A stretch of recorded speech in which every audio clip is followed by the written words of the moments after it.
வணக்கம் அன்பு தமிழ் நெஞ்சங்களே. நாடு முழுவதும் நடைபெறவிருக்கின்ற நாடாளுமன்ற தேர்தல். தமிழகத்தில் நாடாளுமன்ற தேர்தல் 19/4/2024 அன்று நடைபெற இருக்கின்றது.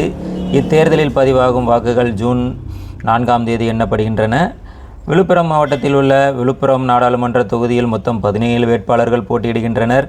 விழுப்புரம் தொகுதியை பொறுத்தவரை திமுக கூட்டணி சார்பில் விடுதலை சிறுத்தைகள் கட்சி வேட்பாளர் துரை ரவிக்குமார் அவர்களும், அதிமுக வேட்பாளர் பாக்கியராஜ் அவர்களும், பாரதிய ஜனதா கூட்டணி சார்பில் பாமக வேட்பாளர் முரளி சங்கர் அவர்களும், நாம் தமிழர் கட்சி வேட்பாளர் மு. களஞ்சியம் அவர்களும் போட்டியிடுகின்றனர். இவர்களுக்கிடையே கடும் போட்டி நிலவும் என்பதில் ஐயமில்லை.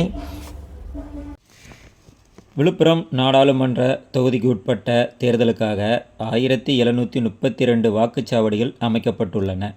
இத்தொகுதிக்குட்பட்ட திண்டிவனம், வானூர், விழுப்புரம், விக்கிரவாண்டி, திருக்கோயிலூர், உளுந்தூர்பேட்டை ஆகிய 6 சட்டமன்ற தொகுதிகளில் 7,44,350 ஆண் வாக்காளர்களும் 7,58,545 பெண் வாக்காளர்களும், மூன்றாம் பாலினத்தவர் 220 பேரும் ஆக மொத்தம் 15,03,115 வாக்காளர்கள் உள்ளனர்.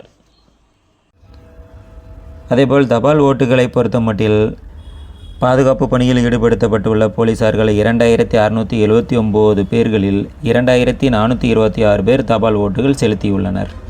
மாவட்டத்தில் 85 வயதிற்கு மேற்பட்ட மூத்த குடிமக்கள் 15,000 பேரும், மாற்றுத்திறனாளிகள் 20,000 பேரும் என 35,000 பேர் உள்ளனர். அவர்களில் வீட்டில் இருந்தபடியே தபால் வாக்கு செலுத்த 4,100 பேர் விருப்பம் தெரிவித்ததன் பேரில் அவர்களிடமிருந்து தபால் வாக்கு பெறப்பட்டது.